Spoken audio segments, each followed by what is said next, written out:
Tutupnya pabrik sepatu bata di Purwakarta harus jadi perhatian serius bagi pemerintah. Merawat investasi yang sudah berjalan tidak kalah sulit dibanding mengundang investasi baru seperti penanaman modal asing dan penanaman modal dalam negeri untuk merealisasikan pendirian maupun pengembangan usaha. Dan untuk membahasnya sudah bersama kami melalui sambungan virtual Acu Fiarta Kartabi, Kepala Pusat Kajian Ekonomi dan Bisnis Universitas Pasundan. Selamat pagi, Mas Acu, bagaimana kabar Anda? Selamat pagi Mbak Megi, kabar baik. Mudah-mudahan Mbak Megi juga baik ya. Baik, tapi ada kabar yang kurang baik ya Mas Acu, ini pabrik bata tutup. Saya dari kecil sudah pakai sepatu bata nih Mas Acu. Nah, apa sebenarnya yang menjadi alasan utama di balik keputusan untuk menutup pabrik bata ini? Ya kalau kita lihat dari keterbukaan informasi publik ya, yang disampaikan oleh pihak perusahaan bahwa memang ini karena efek pandemi COVID ya. Nah tentu kita melihat bahwa karakteristik pandemi COVID terhadap sektor usaha itu diantaranya adalah ya harus mengoptimalkan ya perdagangan secara digital begitu. Saya kira proses adaptasi itu pertama yang menjadi penyebab kenapa perusahaan ya tergerus ya dari sisi keuangan sehingga kemudian mengalami kerugian selama kurang lebih 3 tahun berturut-turut.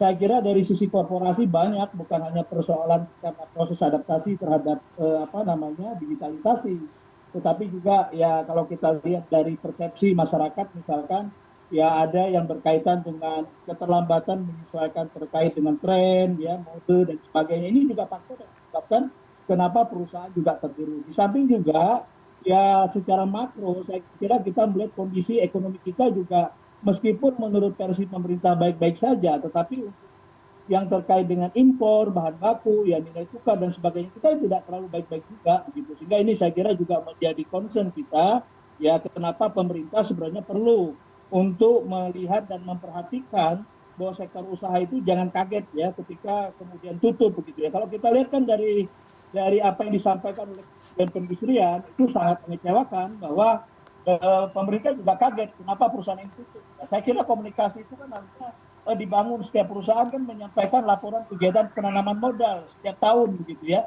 Dan itu saya kira perlu diperhatikan faktor-faktor yang memang menyebabkan perusahaan ini ya berpotensi kolaps dan jangan sampai tutup. Saya kira gitu Mbak Megi. Baik, Mas Acu, ini dilihat sepertinya strategi pemasarannya yang tidak bisa mengadaptasi begitu ya. Sebelum kita ke sana, kita juga ingin menanyakan terkait dengan apakah memang ada faktor eksternal seperti perubahan regulasi ataupun persaingan global yang mengakibatkan penutupan pabrik ini? Ya dari sisi regulasi sebenarnya ada penyesuaian-penyesuaian memang ya terkait dengan pembatasan impor terutama bahan baku untuk sepatu ya. Kemudian Permendak yang terbaru juga ikut membatasi impor terutama untuk alas kaki. Dan ini juga saya kira ada faktor pengaruh sebenarnya untuk usaha menyelamatkan.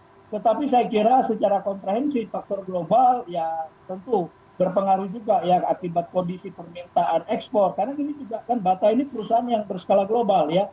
Ya banyak masyarakat tidak tahu bahwa perusahaan ini perusahaan multinasional begitu beroperasi di banyak negara. Dan kalau kita lihat ya ini brand nasional begitu sehingga kemudian ada faktor-faktor yang secara global juga ikut berpengaruh ya. Kita tahu industri kaki petanya pada saat ini juga sangat dipengaruhi oleh permintaan global dan saya kira ini juga berpengaruh terhadap permintaan domestik dan kemudian juga ditambah saya kira segmentasi pasarnya mungkin menengah ke bawah akibat dari tekanan daya beli dan kemudian juga berbagai hal tentu ini akan mempengaruhi Mbak Megi. Baik, Mas Acu, apakah pabrik sepatu bata di Purwakarta tutup karena memang pemerintah Indonesia kurang memperhatikan sektor usaha terutama sektor padat karya? Saya kira sangat kurang ya Mbak Megi ya. Saya kira perlu ada insentif-insentif terkait dengan perusahaan-perusahaan dan kategori ya perlu kita selamatkan ya. Kita berpikir bahwa misalkan terkait pembebasan pajak ya kemudian kemudahan terkait ekspor bahan baku untuk perusahaan-perusahaan yang secara skala bisnisnya itu mengalami tekanan begitu ya. Karena seperti yang disampaikan oleh Mbak Megi di pengantar tadi bahwa merawat industri kita yang sudah existing sangat-sangat tidak kalah sulit ya dibandingkan dengan mengundang investasi baru. Dan saya kira kita lebih banyak berbicara bagaimana mengundang investasi baru, tapi sangat sedikit untuk memperhatikan bagaimana perusahaan yang sudah existing ini perlu kita selamatkan. banyak hal saya kira perlu kita lakukan, termasuk juga insentif pemerintah terkait komunikasi dengan dunia usaha dan sebagainya itu masih sangat minim. Dan inilah yang menyebabkan kenapa saya kira tiba-tiba ya kita dibikin kaget dengan tutupnya pabrik bata yang beroperasi sudah cukup lama di Indonesia lebih dari 30 tahun. Saya kira gitu Mbak Megi. Baik, Mas Acu, kita beralih ke strategi yang tadi sebelumnya Mas Acu juga sudah sampaikan. Ini sepertinya memang Bata tidak menyalurkan sepatu-sepatunya ke digital platform ataupun ada pemasaran yang kurang tepat begitu ya. Nah, apakah ada upaya yang sebenarnya telah dilakukan untuk mencegah penutupan pabrik, melihat banyak investor asing yang menanamkan modal di Indonesia? Apakah strategi Bata tutup pabrik ini kurang tepat di tengah pertumbuhan industri di Indonesia? Ya, jadi saya kira kan harusnya ada komunikasi yang baik bagaimana kita menyelamatkan ini ya begitu ya. Kita bisa mendorong dari sisi digitalisasinya. Saya nggak tahu strategi korporasinya seperti apa, tapi saya melihat memang sangat lambat beradaptasi sehingga kemudian ya proses adaptasi secara digitalisasi, kemudian juga branding dan sebagainya itu masih sangat terbatas begitu ya. Dan padahal kita tahu bahwa sepatu Bata ini sepatu yang tadi sebenarnya sudah sangat lama beroperasi di Indonesia dan mungkin termasuk yang pertama kali perusahaan sepatu yang beroperasi di Indonesia. Dan itu saya kira perlu didorong oleh pemerintah melalui berbagai channeling kebijakan maupun juga pemasaran begitu. Nah ini yang saya kira juga perlu dilakukan Mbak Megi.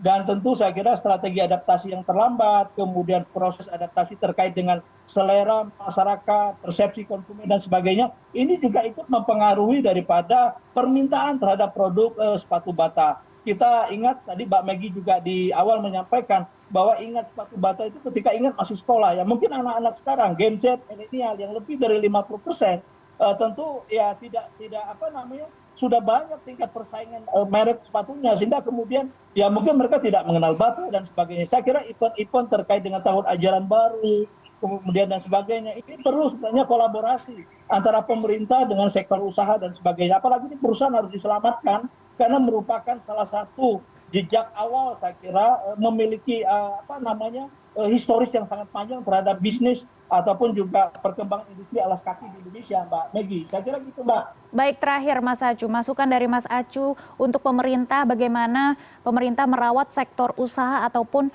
unit usaha, sebenarnya ini kan juga penting sama halnya dengan mendorong masuknya investasi baru.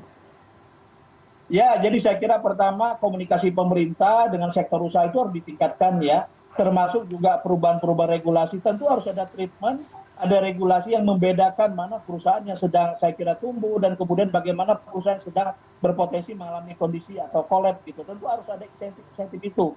Kemudian juga saya kira pemerintah bisa ikut ambil bagian di dalam mendorong, memberikan masukan kepada sektor usaha terkait dengan perkembangan usaha dan iklim yang terjadi saat ini. Jadi tidak tinggal diam. Dan tentu saya kira secara lokal, secara regional harus juga ada insentif-insentif misalkan seperti pembebasan pajak bumi dan bangunan begitu ya. Kemudian insentif lain yang saya kira ini penting untuk menyelamatkan sektor usaha. Saya kira gitu Mbak Megi. Baik, kami akan terus memantau bagaimana pemerintah merawat begitu ya, memperhatikan sektor usaha yang memang sudah menanam modalnya di Indonesia. Terima kasih Mas Acu sudah bergabung bersama kami di CNN Indonesia Bisnis dan Referensi.